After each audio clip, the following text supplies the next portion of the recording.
Nag-aalala na ng husto itong si Zoe matapos kasi siyang sugurin nitong si Justin kung saan binabalaan siya na sa oras nga na may kinalaman ang kanyang inang si Moira tungkol sa pagkawala ni Annalyn ay hindi na nga siya magdadalawang isip na ilantad ang katotohanan ng tinatago-tago nila na si Morgana at si Moira ay isa lamang.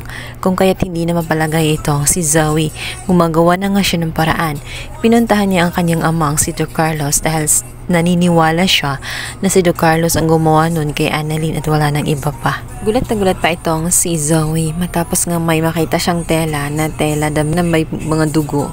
Sa pag-aakala nga niya na pinatay na nga ni Don Carlos ang kanyang kapatid na si Annalyn, sinumbatan niya ang kanyang ama at sinabihan na kung buhay man o kung pinatay man niya itong si Annalyn ay gusto niyang makita ito, buhay man o patay. Nag-aalala siya ng gusto. Subalit walang maipakita itong si Don Carlos dahil wala talaga sa kanya itong si Annalyn. Kaya naman namumuo naman ngayon sa isipan nitong si Zoe na kung wala nga sa kanyang amang si Don Carlos, maaring nga ang tama ang kutob nitong si Justin na si Moira ang may kagagawan kung bakit nawala nga itong si Annalyn, kung kaya siya ay mag-iimbestiga sa kanyang ina at matuklasan nga ang katotohanan kung saan nga ba naroroon itong si Annalyn.